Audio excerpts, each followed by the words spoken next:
มันต้องตัดมันอีกชี้เขาต้องตัดนี้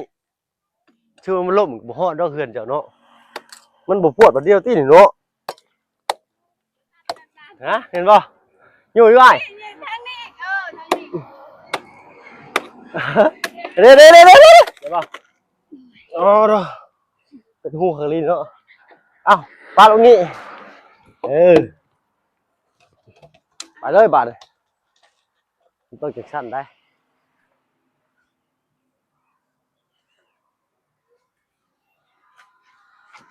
เอาพี่หน่อยเนาะเปิดคลิปเปิดภาพมาตอนเช้าๆเช้าๆก็บ่เช้าเลยแหละพี่น้อยเนาะนี่ก็8 9โมงแล้วแหละเอาเนาะมาอยู่บ้านของน้องใจดีพี่น้อยเนาะแต่ว่าทั้งน้องใจดีเพิ่นมื้อนี้ทำหน้าที่นักเรียนพี่น้อยเนาะโอ้ยภูมิใจดีใจนำพี่น้อยเนาะทั้งน้องเพิ่นไปโรงโรงเรียนบ่ฮู้ว่าน้องเพิ่นยอมผมแล้วหรือบ่ก็ยังบ่ทันฮู้พี่น้อยเนาะพอดีทางว่าเพิ่งแล่นรถมาเมื่อกี้นี้พี่น้อยเนาะก็ได้แวะเบิ่งเสาตอหม้อหรือว่าบ้านเราเอิ้นตีนเสาพี่น้อยเนาะยังบ่ทันแล้วเนาะก็มีทางผู้ใหญ่ใจดีหรือว่า FC ของน้องเพิ่นนั่นล่ะพี่น้อยเนาะอ่า คอมเมนต์เข้ามาหรือว่าแชตเข้ามาถามเรื่องตีนเสาเนาะให้ดำเนินการในทางน้องเพิ่นแหน่ว่าซั่นเนาะถ้าบ่เพิ่นก็ได้ไปเบิ่งให้เรียบร้อยพี่น้องเอ้ยเนาะยังบ่ทันแล้วเนาะเดี๋ยวกลับมื้อนี้สิเมื่อบอกเพิ่นตื่มอีกพี่น้อยเนาะเพราะว่าพนักงานเพิ่นหาเข้างานว่าซั่นซะเนาะก่อน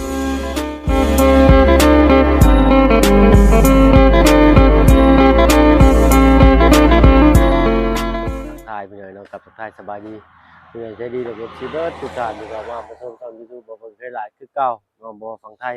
ฝั่งลาวแล้วก็ทั้งฝั่งต่างประเทศก็ยินดีต้อนรับเข้าสู่ช่อง YouTube บ่เพิ่งเคยหลายเช่นเคยพี่น้อยเนาะอ๋อโตมาฮอดบ้านน้องเพิ่นก็ขมึกขมึมอยู่นี่เนาะ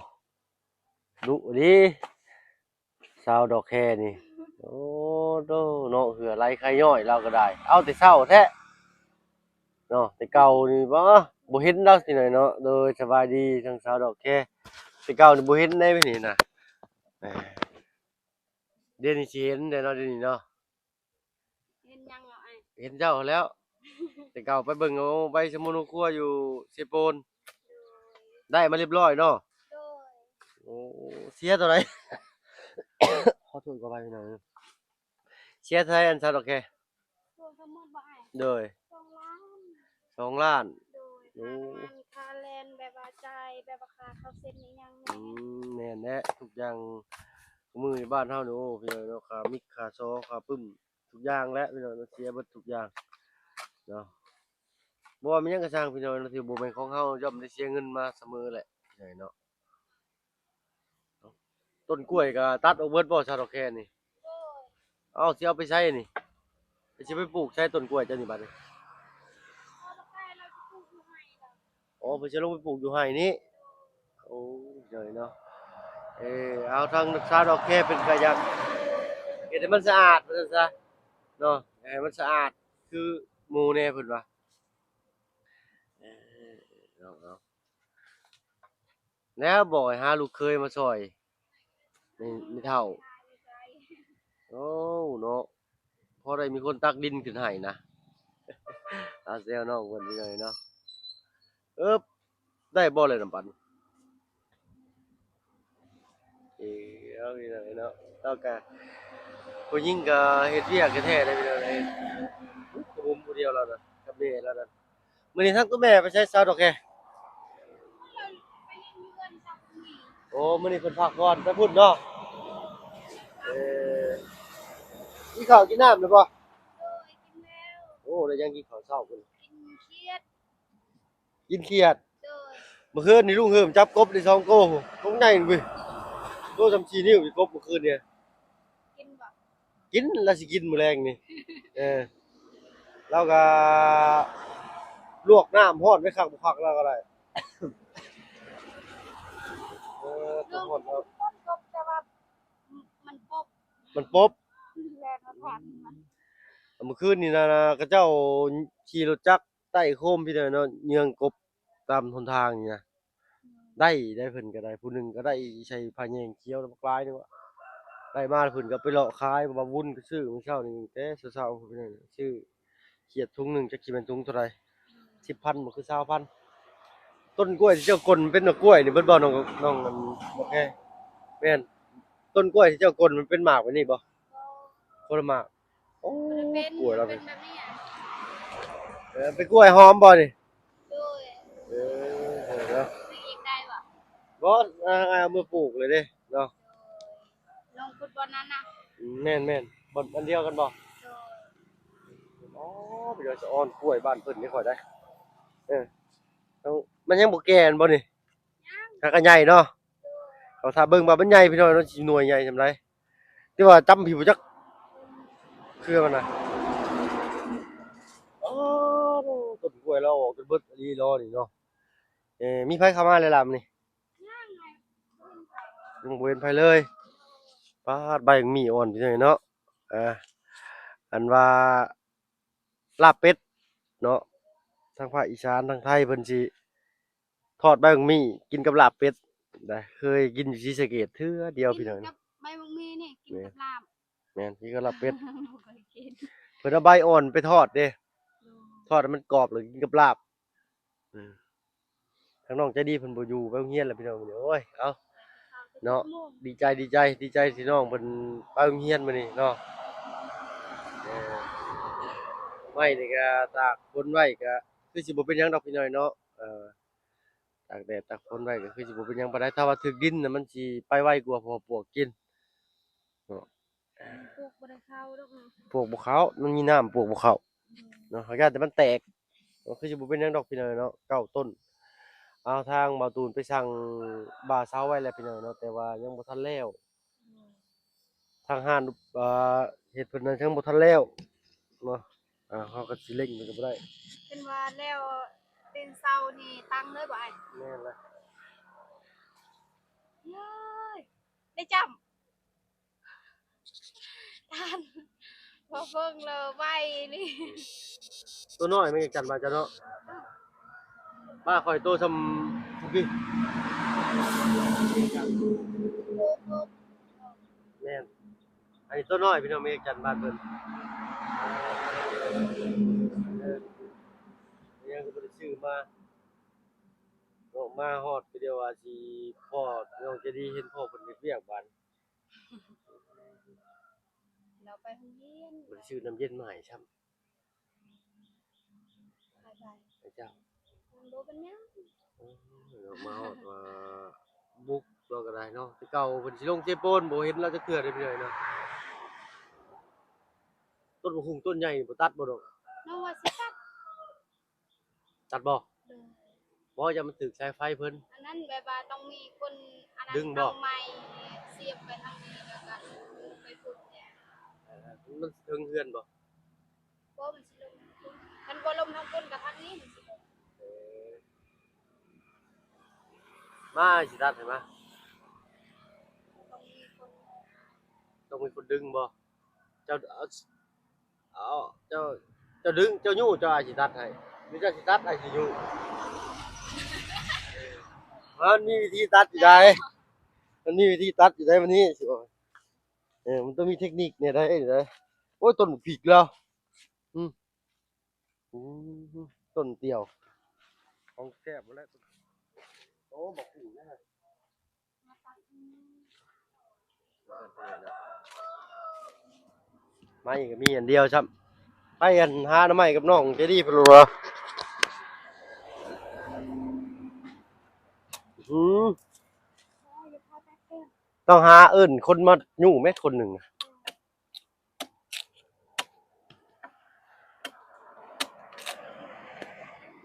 อืมมันต้องตัดมันจังซี่เขาต้องตัดนี่ชื่อว่ามันล่มบ่ฮอดดอกเฮือนเจ้าเนาะเหมือนกันเด้อ จักกันแล้ว เขาต้องเอาเสือกแม่เสือกดึงฟันอยู่บ่มีไม้บ่โอ้โหพี่น้อยเนาะต้นใหญ่ต้นหูซ้ำต้นพร้าวอ่ะแม่นมันต้องบากนี้ บางแม่กับบางนี่ เห็นนะมันสิบ่ผิดพลาดบ่เนาะ มันถึกสายไฟเพิ่นเพราะแห้งยิ่งห้อง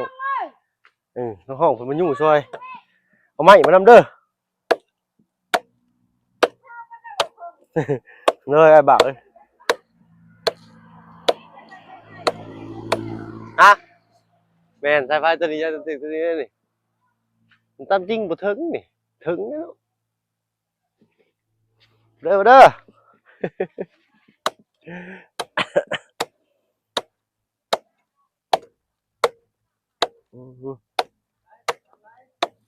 อยู่ลงกันอยู่ลงโศกได้ได้อยู่เนาะ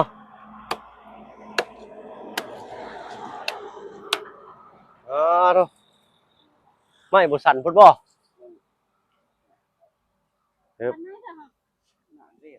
เรียบบาระทุกท่าเรียบอัน มันไปไกลครับ มันทับนี่เกิน น้องสิบักและอายสองคนเป็นผู้ยุง อยู่บ่เดี๋ยวไอ้ตัดอีกก่อนหน่อยหนึงโอ้อืมมันบ่ปวดบัดเดียวตินี่เนาะ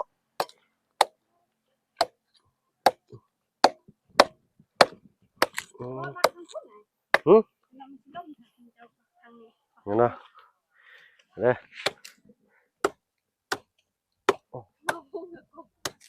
โอ้ มันก็แข็งโพเนาะต้นหุ่งน้อยเนาะ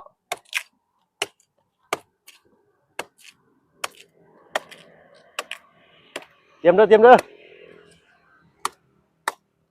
ไอ้มันนายถึงไงอย่าถึงเกลือจะมันเกลือกันกี่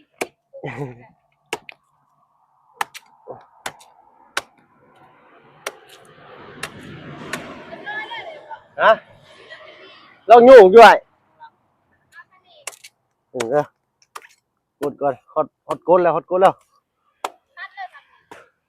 เรียบร้อยเลยมันไปเลย นี่อีกบัดนึง เราไปทางนู้นแล้วบอกคนจะตัดแบบนั้น ฮะเห็นป่ะอยู่ด้วย ทางนี้ทางนี้ เด้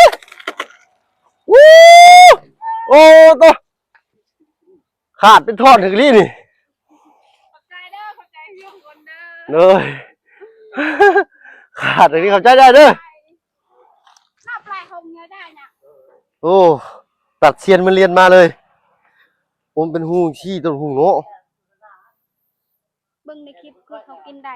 ต้นมันเนาะ แม่นคือสิกินได้แต่ต้นหูมีหลายหมากอยู่เอาไว้ให้น้องพ่อน้องไปตั้มกินตอนเที่ยงพอหักเป็นท่อนเฉยเนาะ1 ท่อน 2 ท่อน 3 ท่อน 4 5 ท่อนนี่หมากนี่มาหูป้องนี่ตั้มนี่คือสิคัก เสียงมาหน่อยแล้วเฮ้ย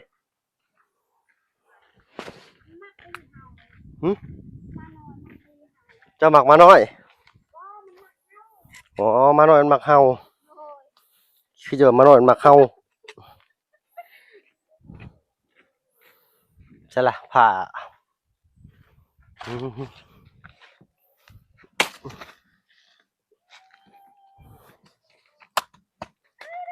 คมเคยลิ้นเราผ่าจ้ะเนาะฮะเอาเจ้าสิขุดเอาบ่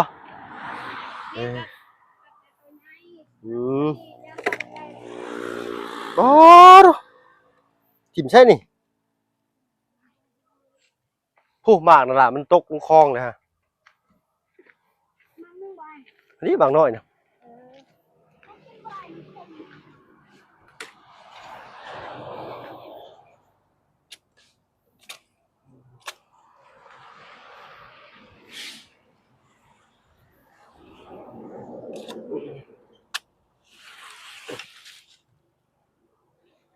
ตอนยังน้อยลิ้นแน่นี่การมาคงตัว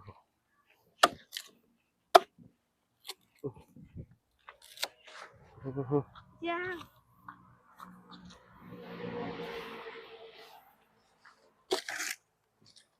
โอ้จักปี้เลยอันน้องโบ้เจ้าคือเอาตอนใหญ่แท้ ต้นใหญ่ที่ว่าเป็นซีนพ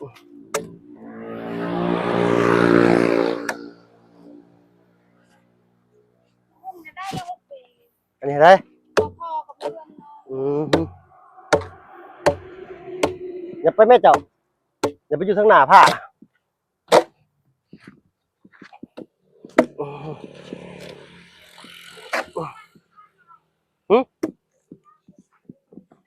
เนี่ยโอ้ยหนักสุดเลยนี่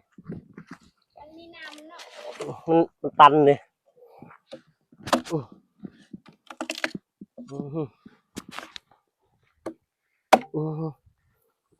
ยากมาถึง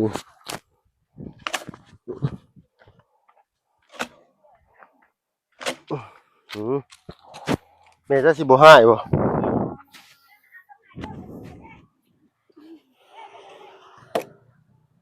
นี่เรามาแล้วฮะ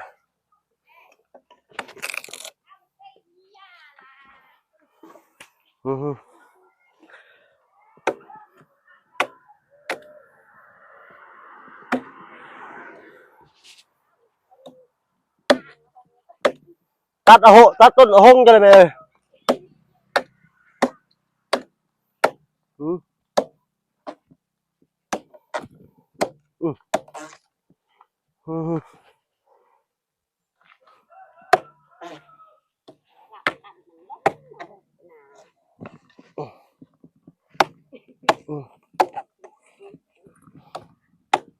อ้ยแค่ตัดที่ใช้กระเป๋า เนี่ยมันเด้อ ตีนมันถึงที่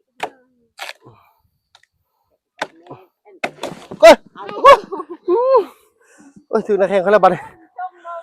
โอ้ยเราอะต้องกินไปเบิดเราอะมันบ่ได้เลยนะมันหนักเลย ไอ้ที่จะเล่าอะไรเกี่ยวกับ เอาเฮ็ดเวียกหนักเดี๋ยวเขาต้องค่อยๆเฮ็ดเขาจะไปเฮ็ดแบบฟื้นตัวเองมันสิเฒ่าว่าเลยเจ็บแอว โลกว่ามันนักสันใดแต่กันนัก นักเอาหง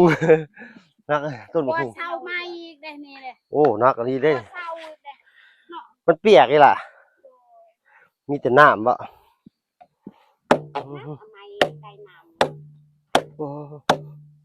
เสียงเนาะ มันเป็นพงปงเนาะ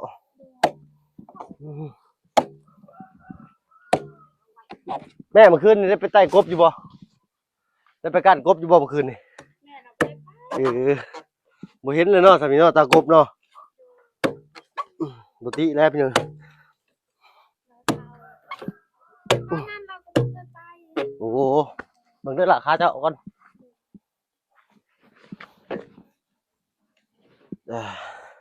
บ่ได้ก้านแต่หึงเลยทางง่ายก็ได้ลืมเลยตากบเลย ออกกันแต่ว่ามันจำมันไม่ได้เดี๋ยว มันฝนมันตกมันรักต้องฝนตกฮ้อนขนาดนะเอาทีละท่อนไปเดี๋ยวอ้ายตัดให้ก็ได้คอยตัดไปจะเห็ดเจ้าอยากเอาตอนใหญ่เลยมันหนักมันอย่าไปอยู่ทางหน้าผ้าไหมผ้ามันหลอนเลยบุเป็นยังไงสีทนได้ ขันพอเพิ่งทั่วยังมาทันได้แถวไปก่อนแห้งทีลายแห้งตื้น แม่เจ้าได้ลูกเคยมาซอยเวียกไม่ไปหานะเอาแม่ลูกเคยไปซอยเวียกลูกเคยมาปลูกมันใช่มีอยู่กับปุจักเลย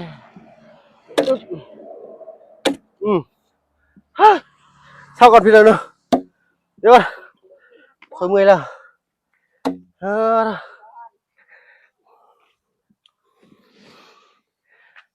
ทุกคนขนาดใช้โทรศัพท์ตากแดดไปเลยปุจักโทรศัพท์ก็ได้เฮ้ยเอาไปเขาห่มกันเอาโทรศัพท์เขาห่มกันนี่คนแดดมันไปยังพี่หน่อยโทรศัพท์แดดไม่ได้โทรศัพท์ตัดห่มเลยให้ถือห่มอยู่นั่นนี่เนาะ นักได้หน่อย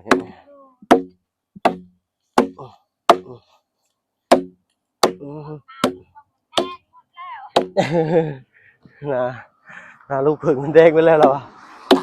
ใช่แหละมันแดงเขาจะมันดำเขาเลย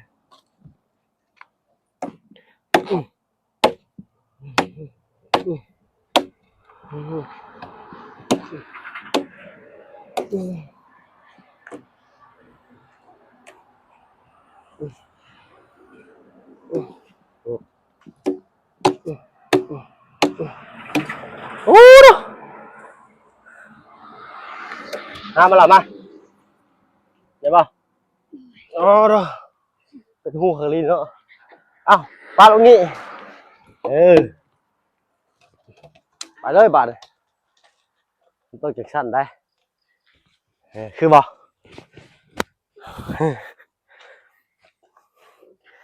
เฮ้ยนักแท้นี่ดูกัน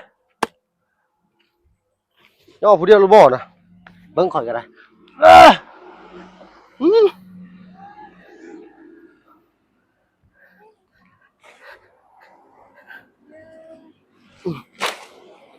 โอ้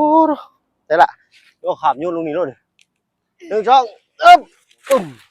ยเนาะแล้วเสร็จพิธีเรียบร้อยบาทนี่ป้าโดเอาน้องดอกแค่ทางง่ายแล้วภารกิจแต่ทางง่ายก็จะไปทางอื่นก็ได้อบัดนี้เด้อเด้อทางเต้นบ่จังหั่นน่ะ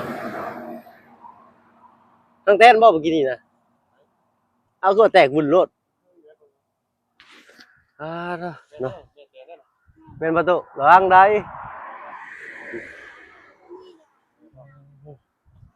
ไปพี่น้องทางว่าพึ่งสิขอตัวลำลาก่อนไปก่อนละเนาะไปอันเช้าแดดก่อนบัดนี้โทรศัพท์ดับพี่น้องเนาะเมื่อกี้นี่เลยแล้วภารกิจของมาพึ่งบัดนี้เนาะต้นเดียวก็เกือบบ่รอดวะ โทรศัพท์ก็เกือบบ่รอดพี่น้องเนาะได้รับไปเทื่อนึงเนาะทางว่าพึ่งก็สิขอตัวลำลาก่อนบัดนี้เนาะพ่อคลิปหน้าเด้อพี่น้องเด้อเนาะเอาอยู่ดีมีแรงเบ่ทุกคนที่เข้ามาชมช่อง YouTube บ่พึ่งเคยหลายคือเก่าเนาะไปแล้วเนาะสบายดีจ้ะ